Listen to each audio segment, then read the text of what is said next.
Girl About Library, and I'm here today with a library book haul. I went to my local library, my new public local library, and I got some books. It's new to me. It's not new, like, I moved. If you can't tell, it looks pretty much the same. The lighting's a little different, and we're gonna work with it. We're gonna figure it out. You may also hear sounds because we're in an apartment, and so we get to share sounds with other people. That sounds disgusting. Why did I don't like that? Well, I'm never saying that again. Anyway, I went to the public library, got some books, and I want to share them with you. I'm really excited about all of them. I think I am. I say that, I don't know what some of these are about, so we're gonna go through all of them, and I'm gonna share them, and you're gonna tell me if you've read any, you're gonna tell me below if you've read any of them, what you thought of them, if you've heard about them, good things, bad things. Let me know. So here we go. Let's get into it. First up is Burial Rites by Hannah Kent. I heard about this book from Jen the Librarian, and I will link her video down below, or at least her channel. I'm not sure if I can find the video because I think it's been a while since she's read this. But when she did, and she talked about it, I added it to my TBR list immediately because it sounded super unique. So this is a book about a woman, and it's a historical fiction novel set in Iceland. So, neat. I don't know that I've ever read a book set in Iceland before. It follows a woman named Agnes. Agnes is found guilty of murdering 2 men, and she is sent off to live on a farm until she is executed, which is fascinating to me on multiple levels.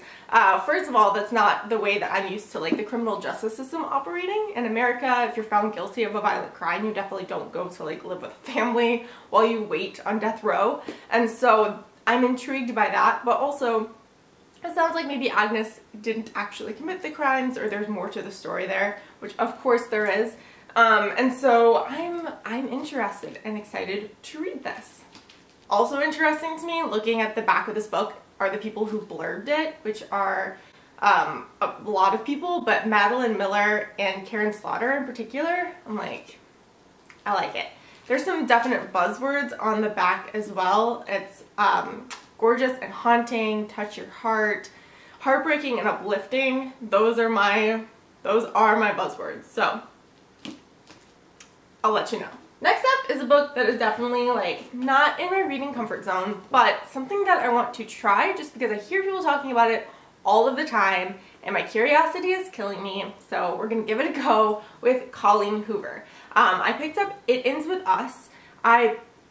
It's been on my radar just like the last couple of weeks, I guess, because a Instagrammer that I really enjoy, Kathy Rites, I will link her below as well, she read a Colleen Hoover book, and I usually like the books that she likes, and so I was surprised when I saw that she was reading Colleen Hoover because I don't really think of it as, you know.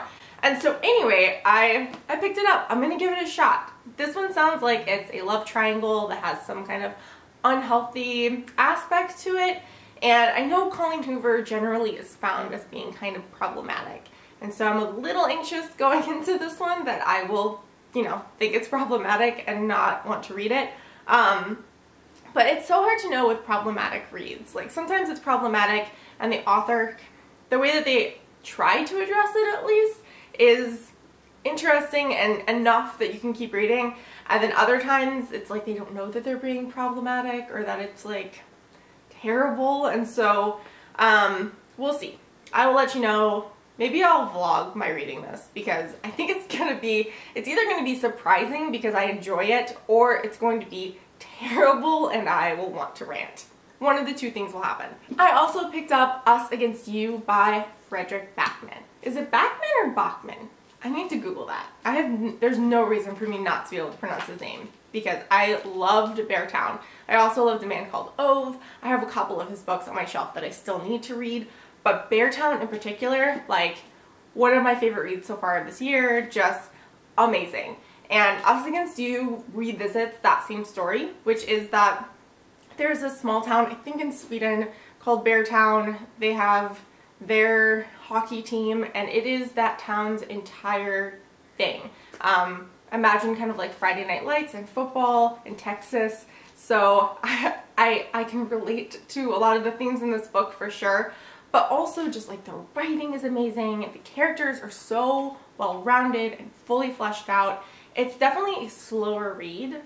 Both Beartown and this are, But I think in order for books to accomplish what these two books are able to accomplish, they have to be slower. They have to really set the scene, set that community up, and it's worth it. It's worth the wait. And I'm really enjoying this read too. I think I'm 150 pages into it, so I'm getting there, but it's a chunk of a book. Sometimes chunky books, it's a struggle, and I get kind of resentful. I've talked about that before. I don't feel that way if it's really good though. And this is one of those books where it's like, it could be 2,000 pages and I would be here for it. My only nonfiction pick for this haul was Killers of the Flower Moon by David Grann. This is a book that has been on my radar for a while, and everyone who has read it, from what I can see that they've talked about it, have really enjoyed it.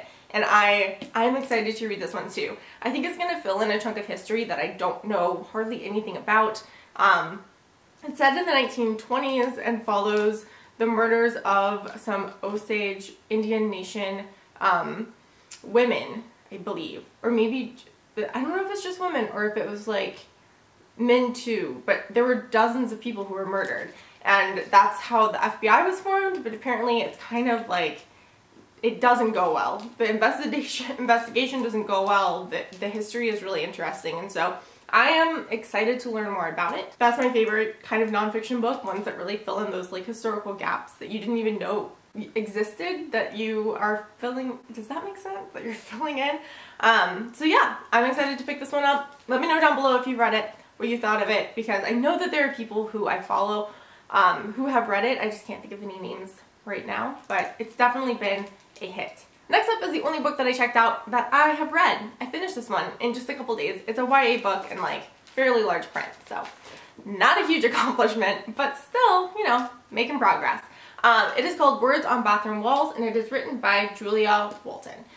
This is a YA fiction novel about a boy who has schizophrenia, and it is told in letters that he writes to his psychologist. Instead of talking to him in his sessions, instead he remains silent and just like writes a follow-up letter. I don't want to say too much about it as far as like my opinions about it, because I'm sure I'll you know, do a 60-second book review and I'll talk about it in my monthly wrap-up, but it was, I have mixed feelings about it. I don't know that I'd recommend it, and that's all I can really say right now. Last but not least is another YA fiction pick, and that is One of Us is Lying by Karen M. McManus. Yeah, I don't know that much about this. It was kind of like an impulse pickup, and before I started filming this, I went on Goodreads and looked at some reviews, and I'm not liking what I read. It's like very mixed, and then like the people who I follow on Goodreads who have similar reading tastes as me did not like it. So this might be one that I kind of like, I get into and then we'll see how it goes. But it has some Breakfast Club vibes. It's about some teenagers who all end up, I guess, in detention, but one of them doesn't make it out of detention. And so, I don't know. We'll see how this one goes. Alright, and that is my library haul for the month of August. If you enjoyed this video, please give it a thumbs up, and don't forget to subscribe for more bookish content. Thank you so much for watching, and have a great day.